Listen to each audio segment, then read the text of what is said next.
is not as bad as a lot of people makes it out to be, but it's definitely a flawed film.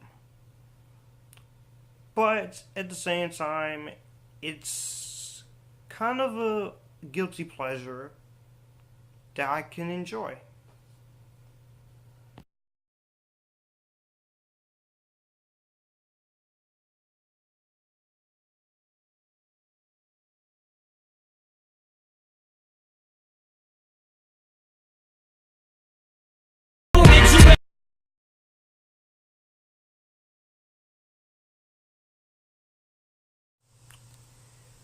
Jupiter Ascending stars Mila Kunis, Channing Tatum, Sean Bean, Eddie Redmayne, Douglas Booth.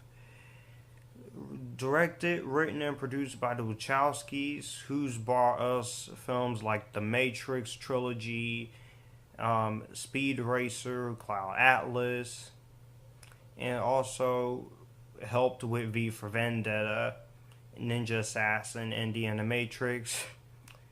And the plot of Jupiter Ascending is that Jupiter Jones was born under signs that predicted future greatness. But her reality as a woman consists of cleaning other people's houses and endless bad breaks. And then we meet a genetically engineered hunter named Kane, and he arrives on Earth to locate her, and making Jupiter finally aware of the great destiny that awaits her. Jupiter's genetic signature marks her as the next in line for an extraordinary inheritance that could alter the balance of the cosmos. And not only that, they have to deal with this very over-the-top villain named Balim Arbrazax, who is the emperor of the house of Arbrazax and the eldest of the three Arbrazax siblings. And he controls the wealthiest business empire known in the known universe, from a gigantic refinery in the Great Red Spot on the planet Jupiter, and he feels threatened by Jupiter's claim to Earth, and he wants to stop her, along with his brother.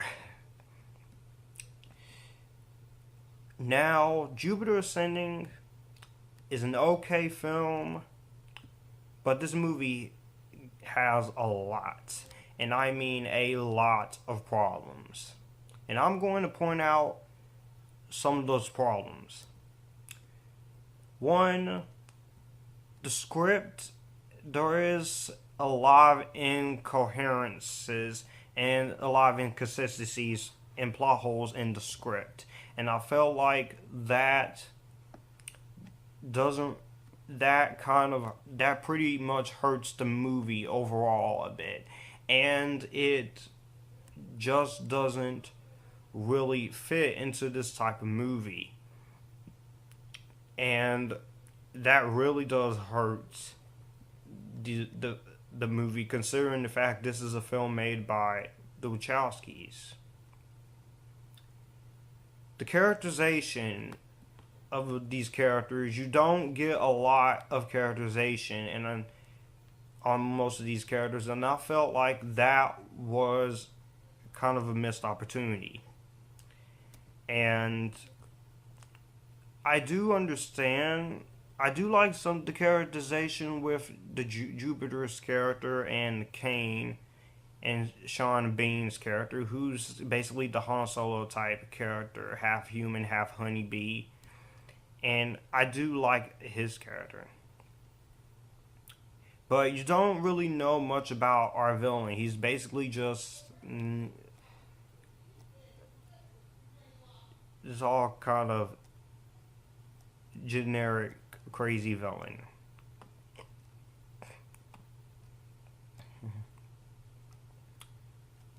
Also, the PG-13 rating, look, it is PG-13, but you did not have, this movie does have the most unneeded scene with nudity. Now, I don't have a problem with nudity in the movies, PG-13 or R-rated, but there are some movies where you don't really need to add nudity, and this movie is one of them. You could just let it be PG-13, cut that one part completely out.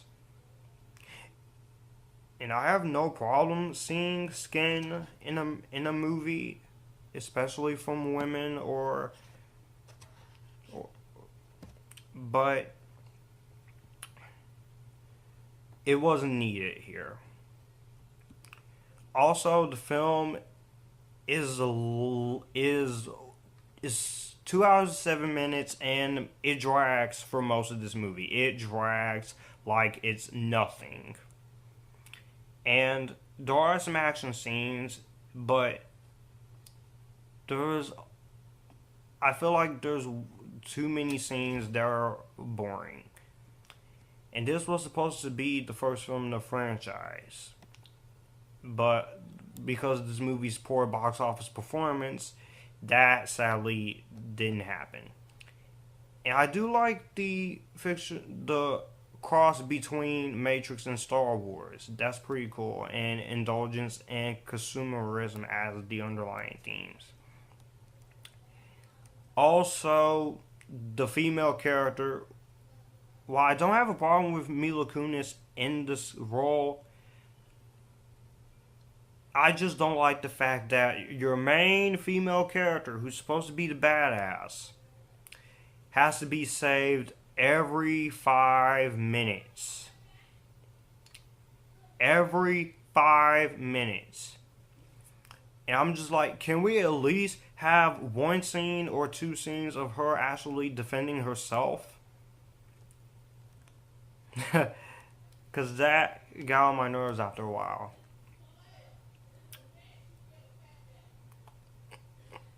And at last but least, the villain is so cartoonish and over the top and very, very, very,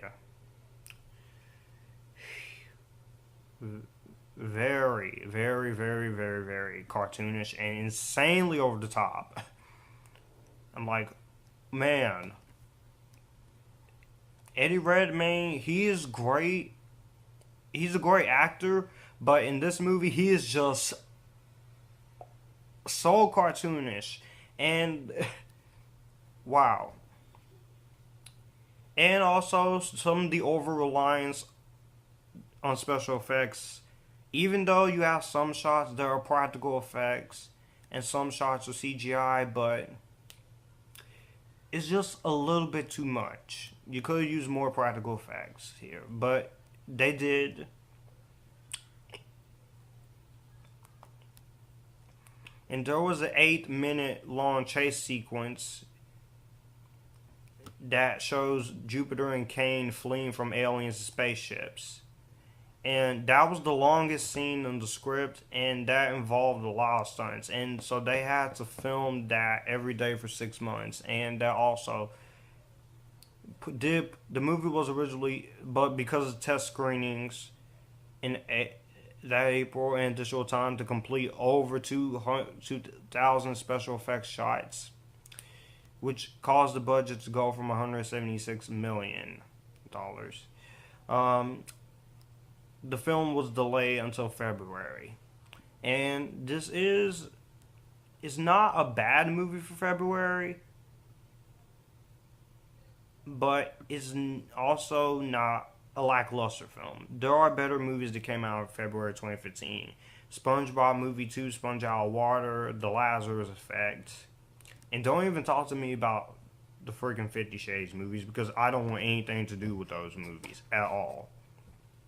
And there are some people who actually do like this film, and female sci-fi fans who like the film and have a different type of female character instead of a guy.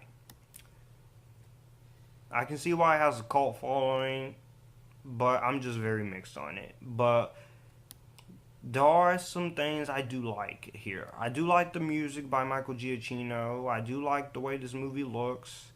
Some of the effects looks pretty good.